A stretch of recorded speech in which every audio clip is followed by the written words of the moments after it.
Bonjour à vous et bienvenue sur ma chaîne 2 minutes au jardin. Alors aujourd'hui, nous allons préparer nos graines pour nos tomates de l'année prochaine. Donc là, devant moi, j'ai une andine cornue, comme vous pouvez le voir. Donc on va voir en fait les graines. Donc il y en a très peu parce que c'est une tomate très charnue. Alors comment j'ai fait pour les récupérer? C'est simple, hein, vous voyez, on les enlève, il n'y a pas de souci.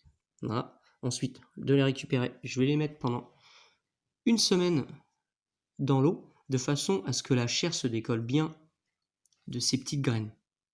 Voilà, pour être sûr qu'il me reste vraiment que la graine, être sûr que quand je vais les faire sécher, il y aura comment je pourrais vous dire ça? Quand je vais les faire sécher, j'aurai vraiment que la matière de la graine. Je vais être sûr que ça pourrisse pas. Après, au bout d'une semaine, je vais verser le contenu de mon verre dans ce chinois.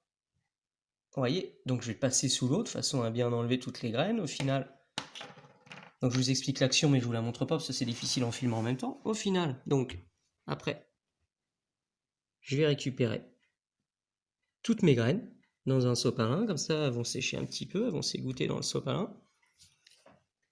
Et après, je vais les mettre, en fait, je vais prendre un rouleau de papier toilette et je vais les espacer à peu près tous les 2-3 cm, comme ça j'aurai en fait la fréquence et l'espace entre chaque pied.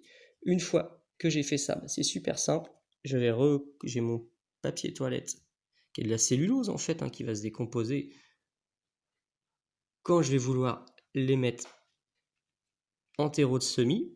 Alors j'utiliserai pour ça ce qu'on appelle en fait des cagettes de poissonnier, vous savez, en polystyrène. Je mettrai un peu de terreau et puis comme ça je vais déposer ça au milieu, je recouvrirai encore de terreau. Mais pour l'instant on n'en est pas encore là. Donc je referme. Moi pour ma part, vous voyez, j'ai mis dans un tout petit pot après, où j'ai enroulé en fait en petits rouleaux en fait comme ça. Et comme ça après j'aurai plus qu'à dérouler au printemps pour préparer mes semis. Voilà, bon, vous voyez ce petit pot là comme ça, je vais en avoir à peu près une centaine, je crois que ça va suffire. J'ai pas besoin de beaucoup plus. Donc ce petit rouleau, je vais le laisser dans ce pot ouvert, faut que ça respire. Voilà, je vais être sûr qu'il n'y aurait pas d'humidité qui stagne dans le pot. Voilà, et puis je reviendrai donc rechercher tout ça d'ici 4 mois, 5 mois. Voilà. Alors surtout, sélectionnez une bonne tomate bien mûre.